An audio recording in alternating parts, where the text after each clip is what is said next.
Deus. Good morning, Assembleia Church. Bom, eu já estou acostumado, agora vai ficar assim. Bom dia, gente. Recebam a paz do Senhor. Graças a Deus. É um privilégio ficar diante de vocês uma vez mais para vos falar a palavra de Deus. E nós vamos iniciar hoje uma série de pregações com 5 pregações. E é uma série muito importante. Deus pôs no meu coração há alguns meses. Eu venho orando por isso, preparando, trazendo ali, colocando os conteúdos no lugar, para a graça de Deus. Os sermões já estão prontos, e aí, à medida que Deus conceder, nós vamos modificando, adaptando. Mas são 5 sermões apenas, e nós vamos tratar de um assunto muito relevante para o nosso momento aqui. Eu sinto que Deus deseja falar com a gente sobre esse assunto, e eu quero que você abra seu coração para essa palavra em nome de Jesus. O título dessa série é Com Quem Devo Me Casar? Ih, rapaz, peraí, o pessoal ficou animado aqui, eu não estou entendendo. Obrigado, filho, Deus abençoe, Lucas. O pessoal, vocês estão muito animados com essa... Vamos ler o texto da Bíblia? E Deus vai nos guiar nesses momentos. Eclesiastes 4, do verso 8 ao verso 12, é o texto de base que nós vamos usar para avaliar e abalizar toda esta série. Vamos lá, Eclesiastes 4, de 8 a 12. Eu estou lendo na NVT, que é a nova versão transformadora. É uma linguagem bem atualizada, uma linguagem bem legal de se compreender. O texto diz assim: é o caso do homem que vive completamente sozinho, sem filho nem irmão, mas que ainda assim se esforça para obter toda a riqueza que puder. A certa altura, porém, ele se pergunta: para quem trabalho? Por que deixo de aproveitar tantos prazeres? Nada faz sentido. É tudo angustiante. É melhor serem 2 do que 1, pois um ajuda o outro a alcançar o sucesso. Se um cair, o outro ajuda a levantar-se, mas quem cai sem ter quem o ajude está em sérios apuros. Da mesma forma, 2 pessoas que se deitam juntas aquecem uma a outra. Mas como fazer para se aquecer sozinho? Sozinha, a pessoa corre risco de ser atacada e vencida, mas 2 pessoas juntas podem se defender melhor. Se houver 3, melhor ainda, pois uma corda trançada com 3 fios não arrebenta facilmente. Amém.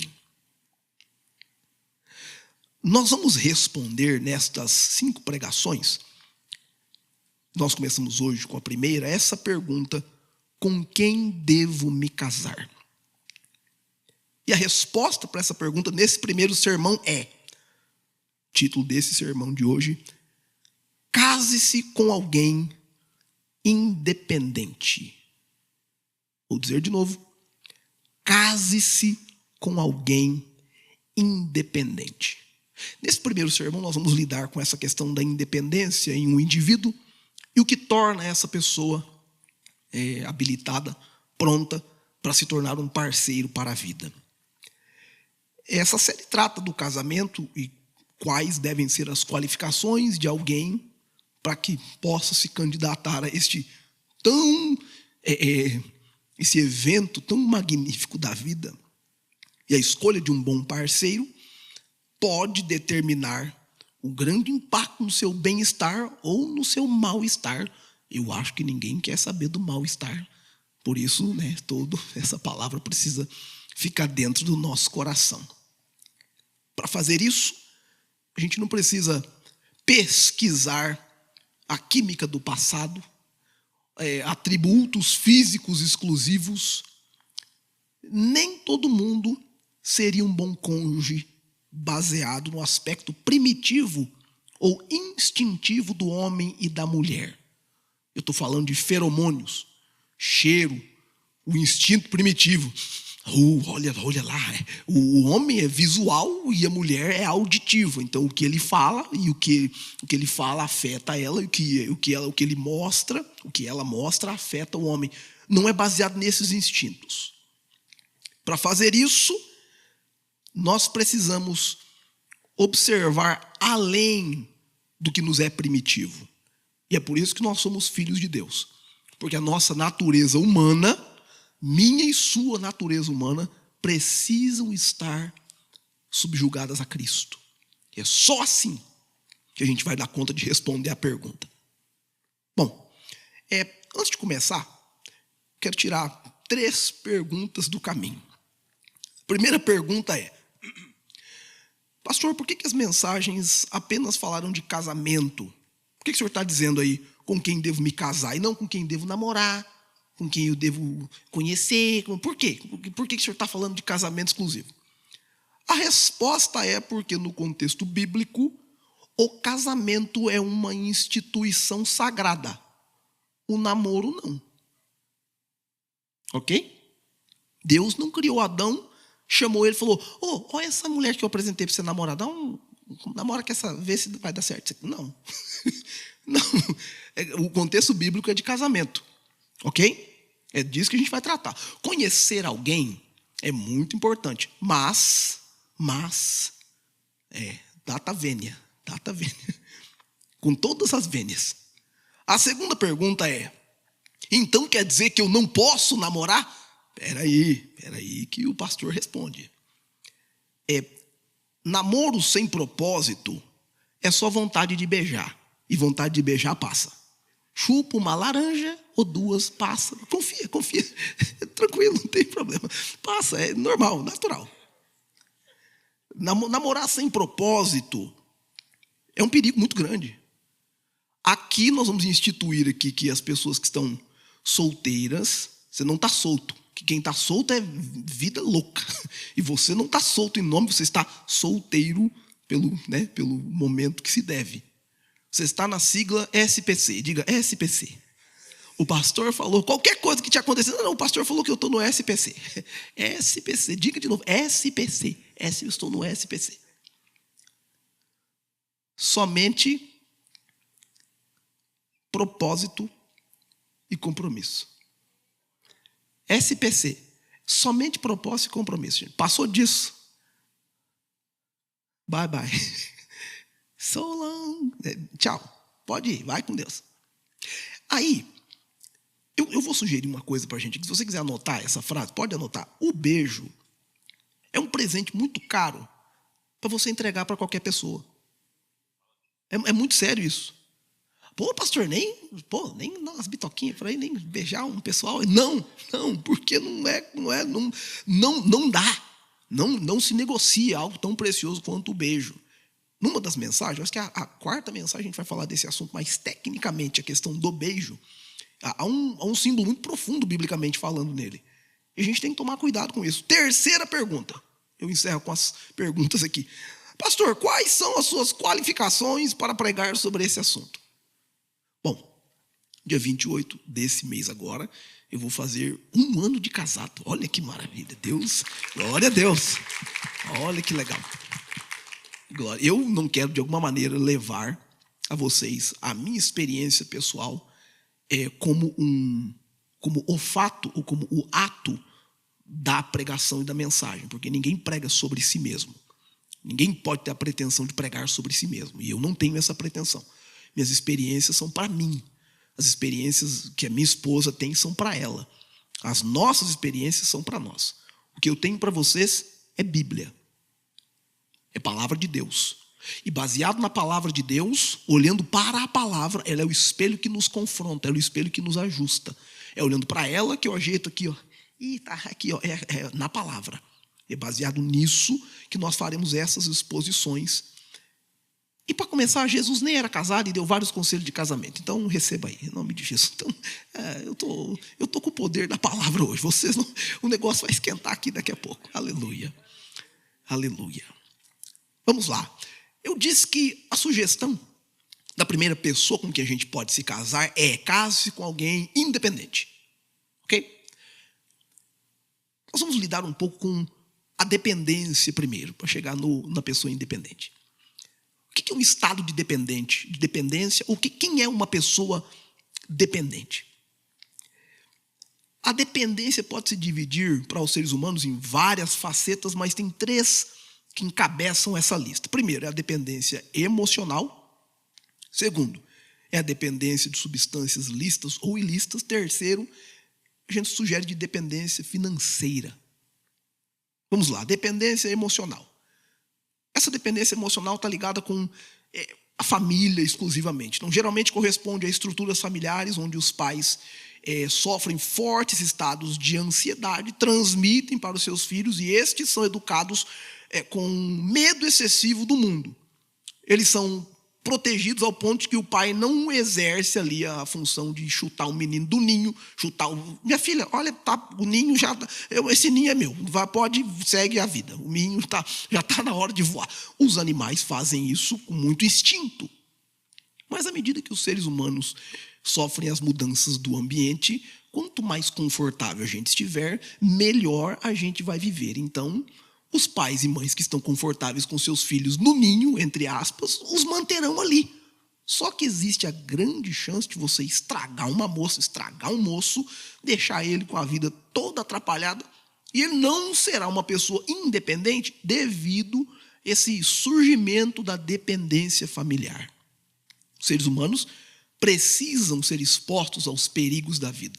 Se toda vez que um menino for cair, o pai evitar que ele caia com um protecionismo exagerado, ele nunca saberá, ele nunca terá a experiência da queda. Ele nunca terá um ralado, um machucado para contar para o filho dele, caso ele tenha, o pai machucou aqui caindo assim, então cuidado você. Ele vai exercer o mesmo protecionismo, caso ele tenha filhos, se essa for a maneira de conduzir. Então a dependência familiar é muito séria. Tem outros aspectos da dependência familiar, mas como são muitos, a gente deixa num geral.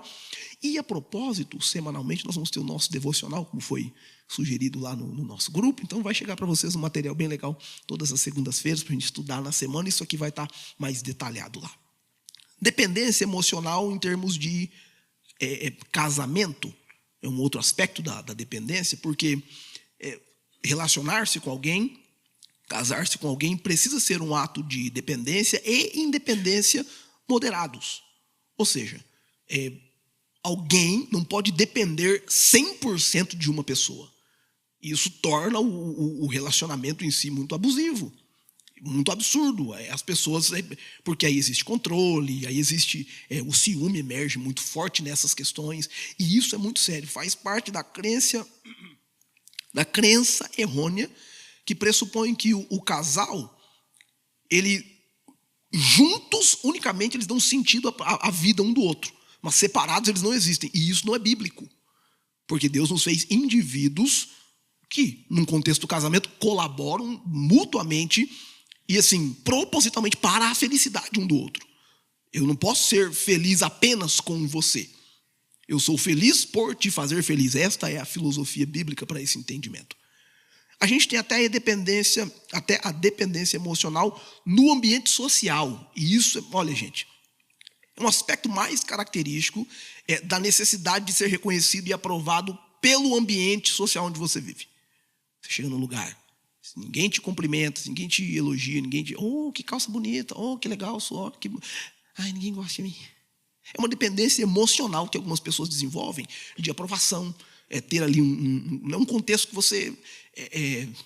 poxa, eu preciso que alguém me aprove, eu preciso que alguém fale bem de mim, para mim mesmo, para que eu me sinta bem. E essa dependência emocional ela é muito pesada. Vamos passar para outra. A gente tem a dependência de substâncias lícitas ou ilícitas. E isso, alguém que é dependente nesta área, está no mesmo nível de problemas ou de problemáticas que alguém que vive dependência emocional. É preciso cuidado, é preciso cura. Não é um maior ou outro um pior que o outro, estão basicamente nos mesmos patamares. É claro que, tratando-se de dependência química, a visualização ou visualizar como está o indivíduo, isso é muito mais pesado. Você vai ver uma pessoa que é viciada em drogas pesadas, a situação dessa pessoa é absurda. É degradante, é uma situação assim terrível.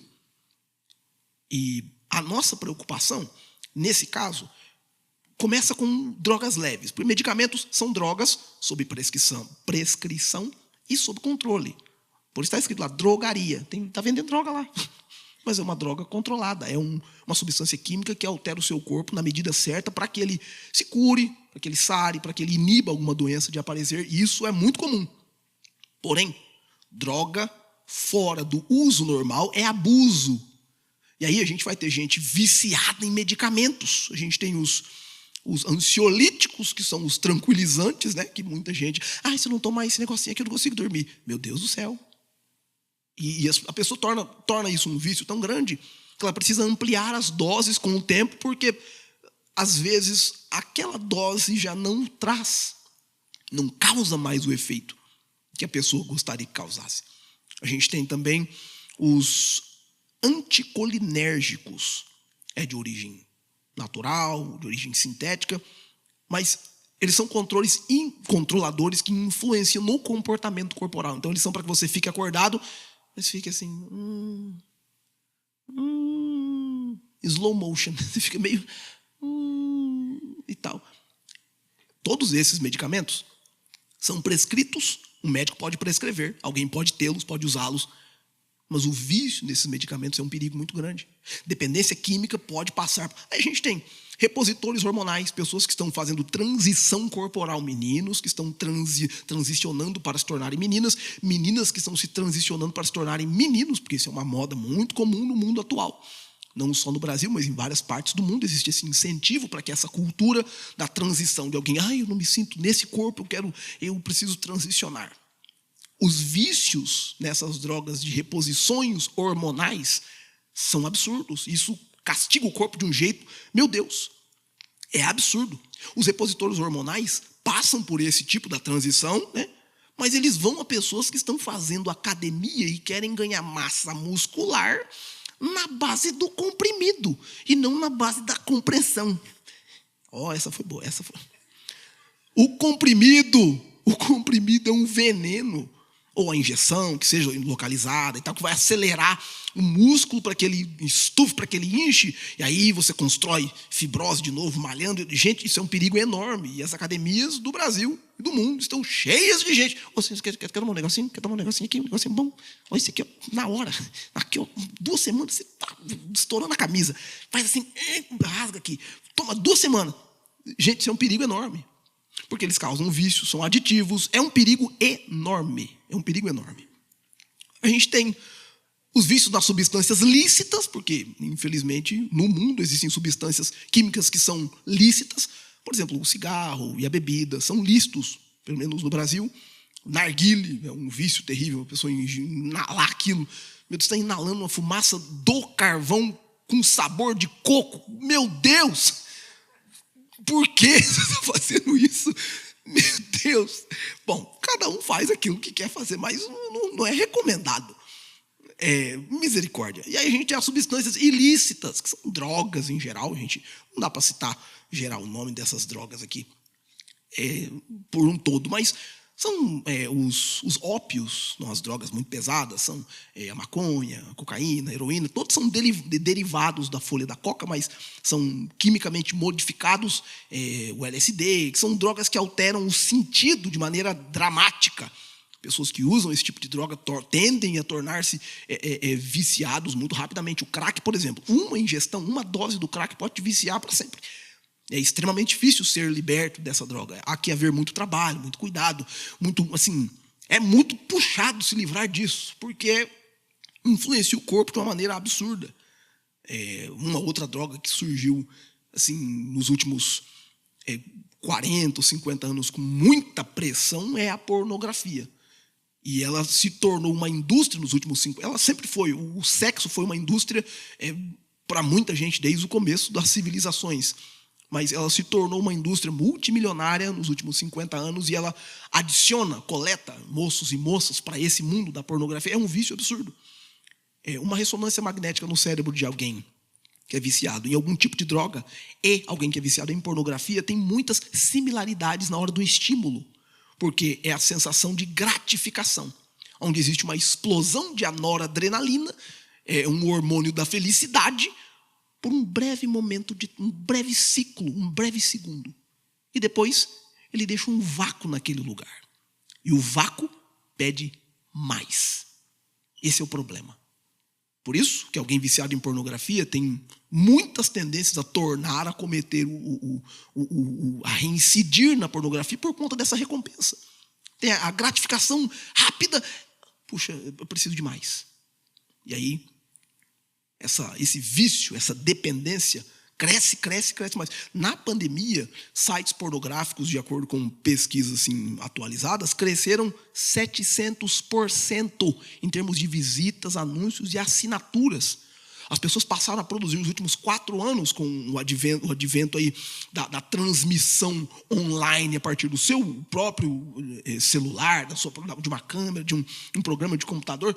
Pessoas passaram a produzir conteúdos sexuais assim, livres, né, de suas próprias casas. Isso se tornou uma indústria milionária, multimilionária, viciando mais e mais pessoas e causando esse desfavor para a humanidade. Porque toda vez que uma civilização se torna libertina sexualmente, depravada, ela está fadada à falência.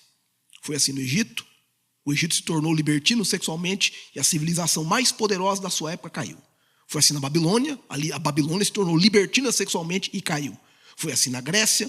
Foi assim em Roma. Foi assim o Império Bizantino, o Império Otomano. Todos os impérios que se tornaram libertinos sexualmente caíram. Perceba como está a nossa geração.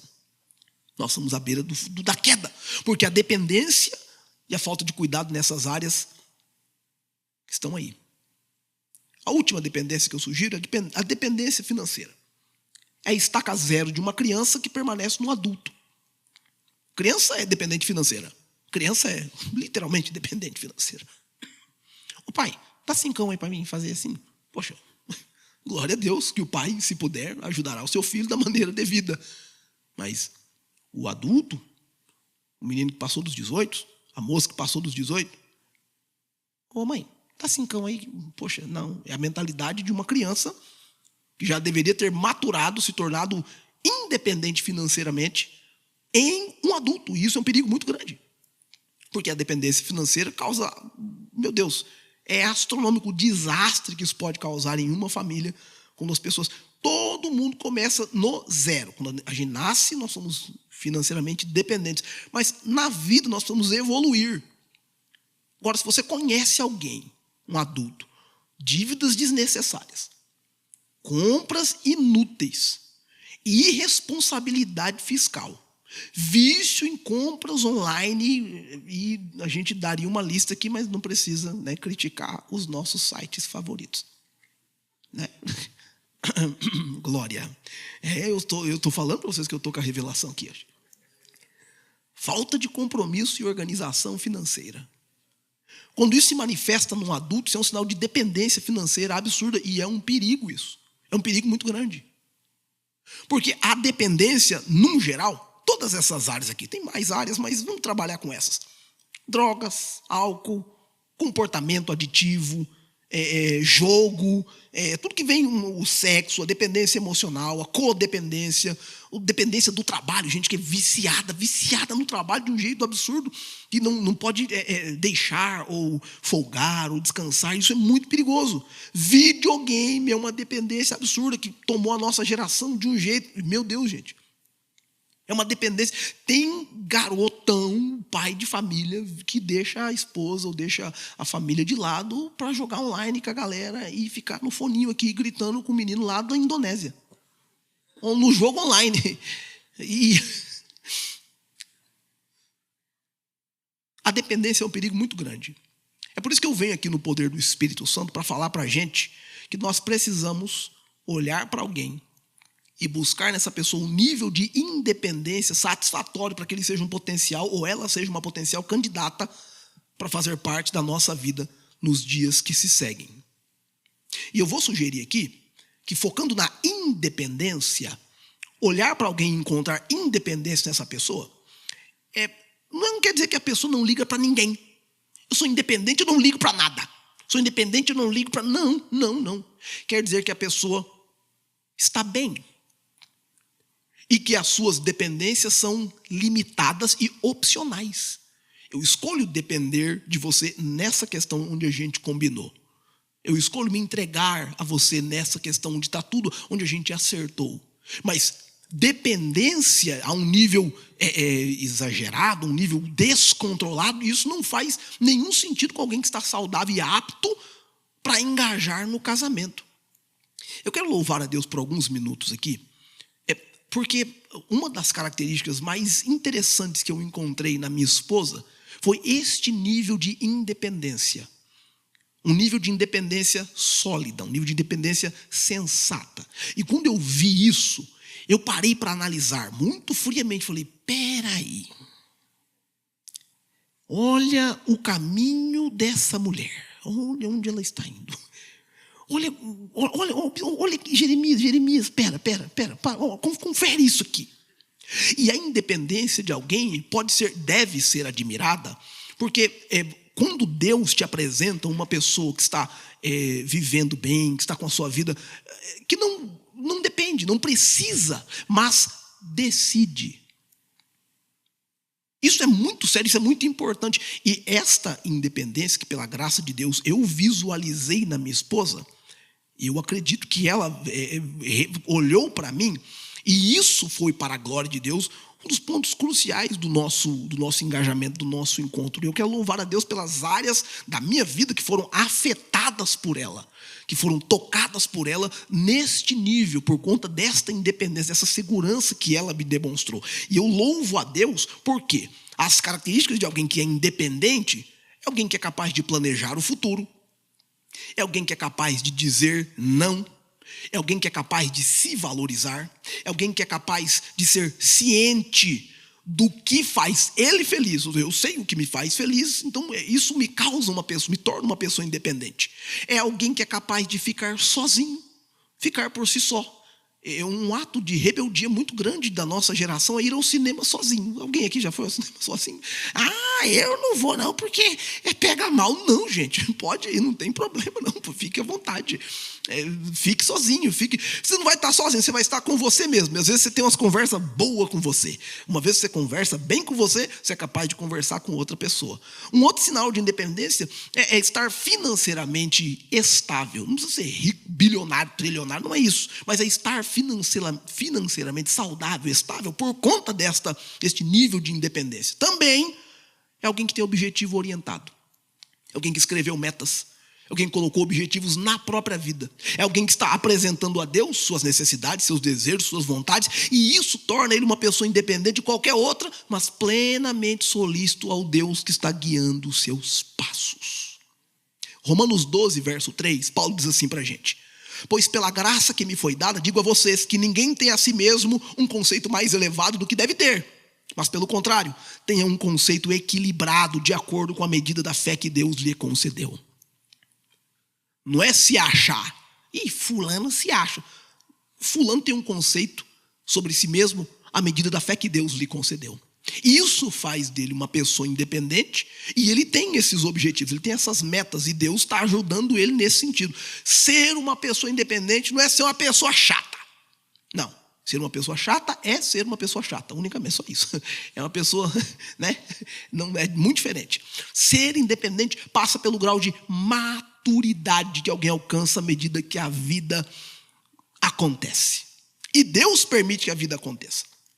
Eu li um artigo muito interessante, uma revista que se chama Butler Science. E na Butler Science de 2013, tem um artigo que fala sobre a dependência emocional e os sentimentos de uma pessoa relacionada a outra pessoa.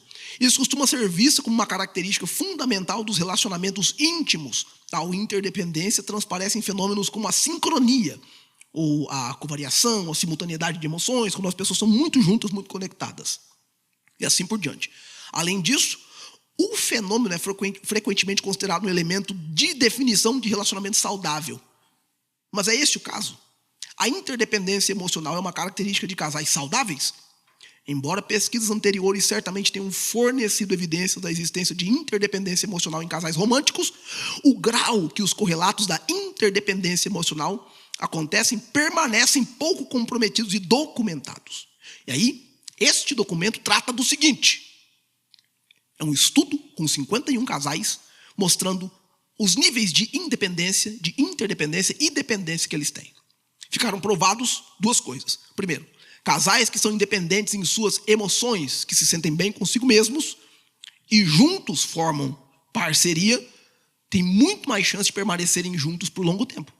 Casais dependentes um do outro emocionalmente e em outras áreas se esgotam de doação. É como se eu tivesse que te dar 100 e você tivesse que me dar 100 e acaba.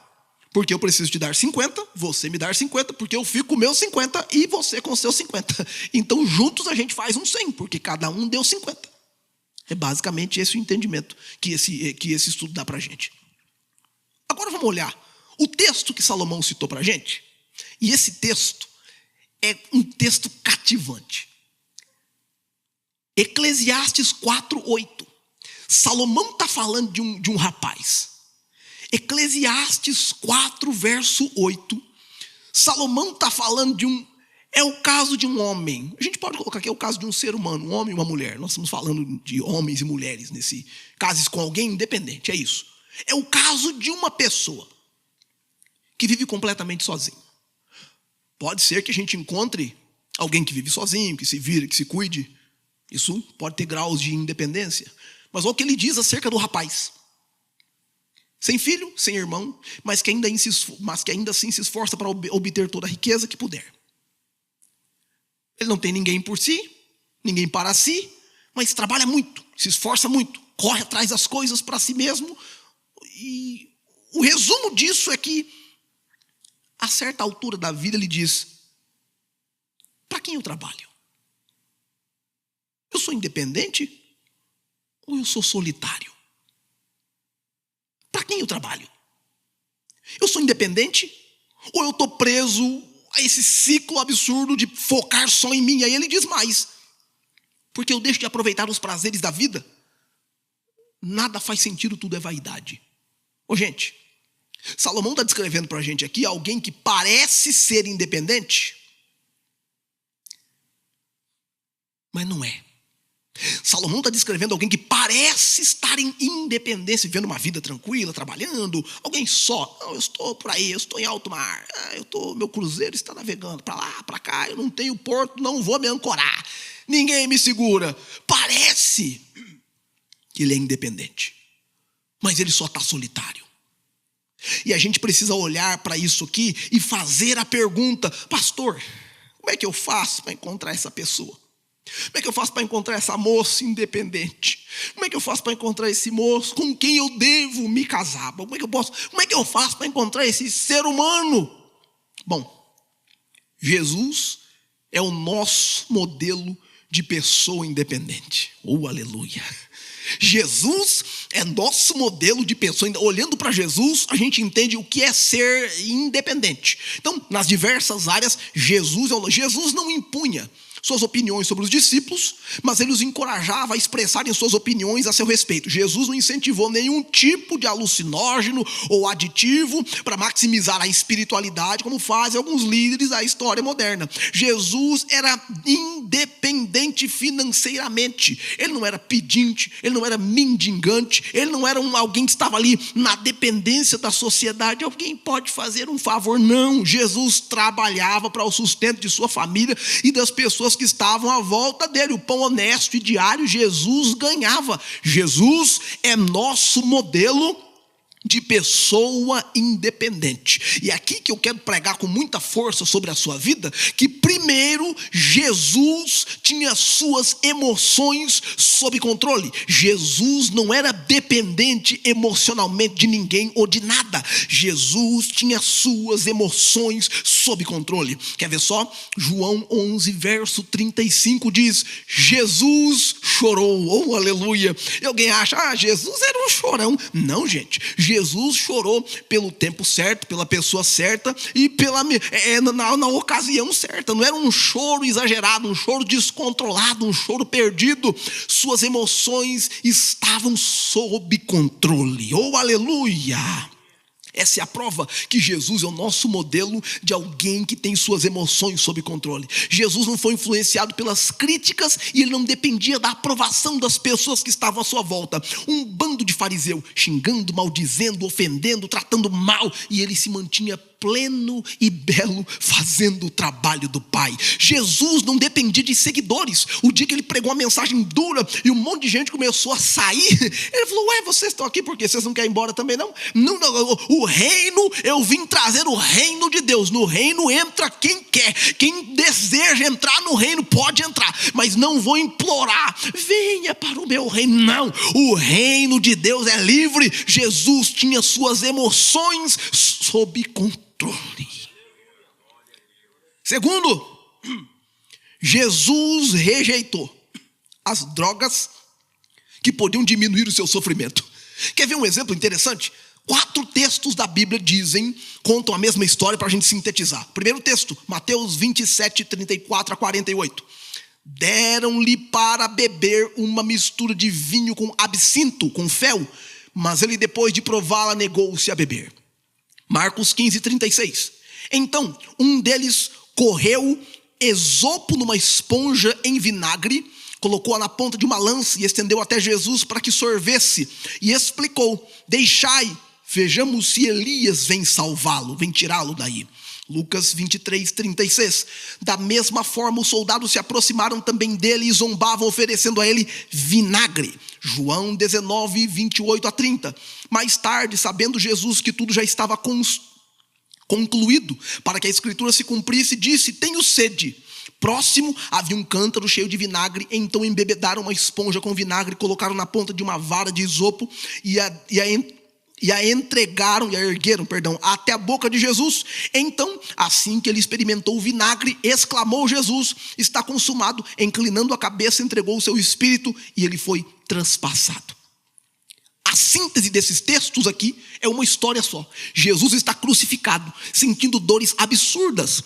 Ele foi crucificado entre o rádio e o intermetatarso das mãos, e o peso do corpo desceu, quase rompendo essa junta para vazar para o meio das mãos. Jesus foi crucificado com um prego entre os pés. Então o tálamo do seu tornozelo foi perfurado de fora a fora, mandando fogo daqui de baixo para cima no corpo. Então, ou ele se abaixa para respirar e sente dores aqui, ou ele apoia aqui e tenta segurar as mãos para dar um suspiro, para respirar um pouco. Ele tinha suas costas furadas por conta dos açoites que levou. Seu pulmão estava praticamente exposto por conta de 40 açoites. Era muita dor que ele sentia. E os soldados romanos costumavam colocar fel e vinagre ao lado da cruz e dar para que os crucificados bebessem, a fim de ficarem fora de si e não sentirem tantas dores assim. E quando eles deram isso para Jesus, todos eles estenderam uma lança, estenderam uma vara. Esse condimento, fel e vinagre, era um alucinógeno para tirar Jesus daquele estado de dor e deixar ele num plano mais tranquilo, amenizar os sentimentos dele. Ele provou e jogou de lado, não bebeu, ele não tomou nada que pudesse afastar a sua consciência de pagar o meu e o seu pecado. Jesus morreu duramente, porque ele não morreu só a morte dele, ele morreu a minha, a sua, mas ele morreu bem morrido. Ele morreu consciente, ele morreu sabendo o que acontecia. Ele morreu se entregando, virou e entregou o espírito ao Pai, dizendo: está consumado. Mas como ele morreu, a minha morte, a sua morte, a nossa morte, quando ele ressuscitou, a gente ressuscitou com ele. Aleluia! Jesus é o nosso exemplo de pessoa independente. E em terceiro, eu vou encerrar agora dizendo que Jesus foi provedor para si mesmo e para sua mamãe. Jesus é um exemplo de provisão. Em Marcos 6, verso 3, o texto diz: não é este o carpinteiro, filho de Maria, irmão de Tiago, José, Judas e Simão, e suas irmãs não estão aqui entre nós? Jesus é o irmão mais velho de vários outros filhos, e ele preservou-se na profissão de seu pai, trabalhando diariamente, trazendo pão para casa, cuidando da sua mãe, e ao mesmo tempo ele conciliou a pregação do reino de Deus e as viagens que fazia, falando do reino do Salvador, do reino do Deus Pai. João 5, verso 17. Jesus clama assim: meu Pai trabalha até agora e eu trabalho também.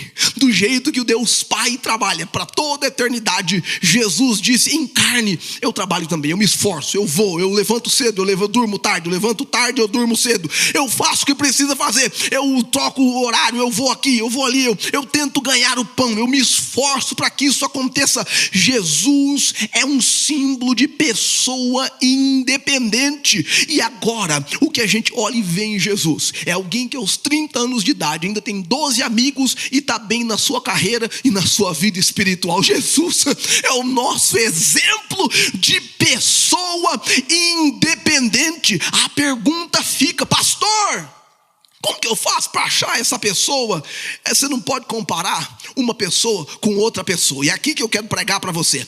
Quando a gente diz que Jesus é nosso modelo, e quando você diz que Jesus é o nosso amigo, nosso ajudador, a gente precisa encarar a verdade de que Jesus é realmente alguém a ser imitado, alguém a ser copiado. Não coloque uma pessoa perto de outra pessoa. Por exemplo, ele é forte igual o The Rock. Meu Deus, ele é igual, ela é linda igual a Gisele. Não, você está fazendo errado.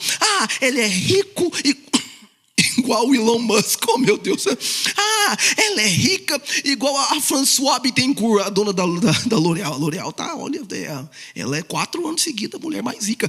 Ela é tão bela, ele é lindo igual o J-Hope. Ele é lindíssimo igual o J. Meu Deus, é lindo igual.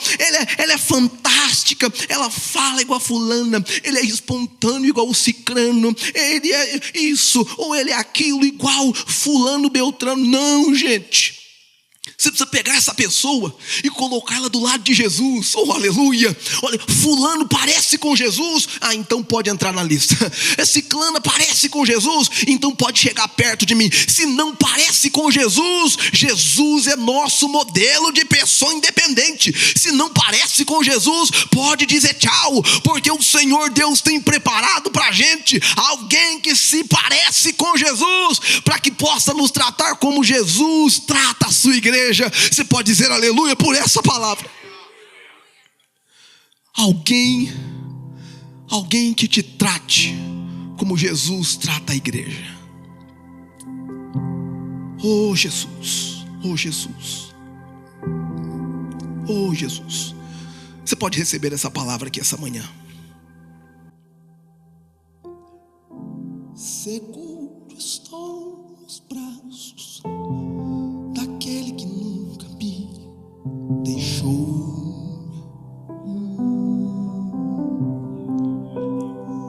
O seu amor perfeito sempre esteve repousando em mim. E se eu passar pelo vale, acharei conforto em seu amor, pois eu sei que és aquele que me guarda, me guarda. Vamos dizer: seguro estou.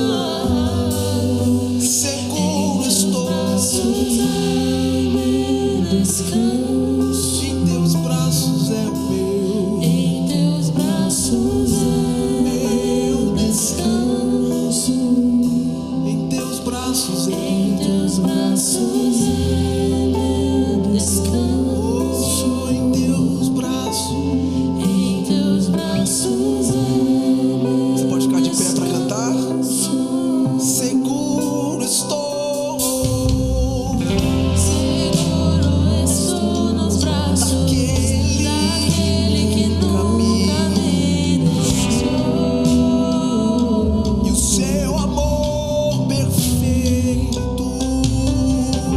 Seu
com você. Agora, eu quero que muito conscientemente agora você comece a interceder. Se você está em um relacionamento, você é alguém que está em um relacionamento agora, eu quero que você interceda por si mesmo e pela pessoa com quem você está, para que ele ou ela se pareçam cada dia mais com Jesus e se tornem uma pessoa independente. Alguém que viva bem, alguém que saiba viver, e alguém que faça com que você viva bem. Se você não está em um relacionamento, ainda não é o seu momento, eu quero que você coloque na lista das suas prioridades, quando conhecer alguém, que essa pessoa seja uma pessoa independente para a glória de Deus.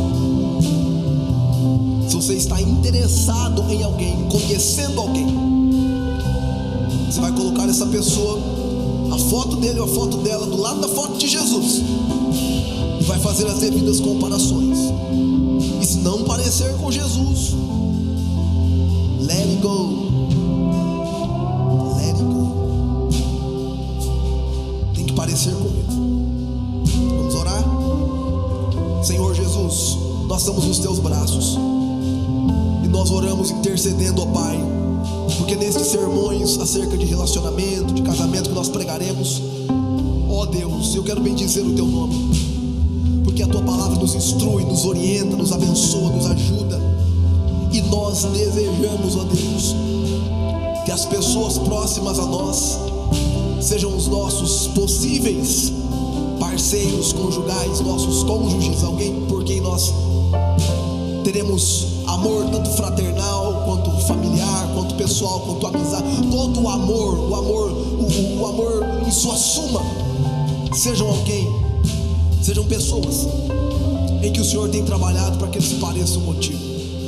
Nós oramos por aqueles que ainda não estão em relacionamento, que estão guardados em Ti, para que o Senhor nos apresente alguém especial que tem essas características, as Tuas características. Para aqueles que já estão em um relacionamento de casamento, de namoro, que o Senhor abençoe, ó Pai, que nesta união as pessoas passem a se parecer mais contigo, e para a glória do Teu nome, ó Deus, a vida sentimental deles seja abençoada. Para aquele, ó Deus, que está perto de conhecer alguém, está conhecendo uma pessoa, está engajado, está procurando alguém, nós oramos para que o Senhor abra o entendimento deste jovem, deste moço, dessa moça, para que ele seja abençoado, Senhor, para que ela seja abençoada com o discernimento, oh aleluia, o discernimento espiritual da pessoa com quem ele precisa estar. Tudo seja para a tua glória, Senhor.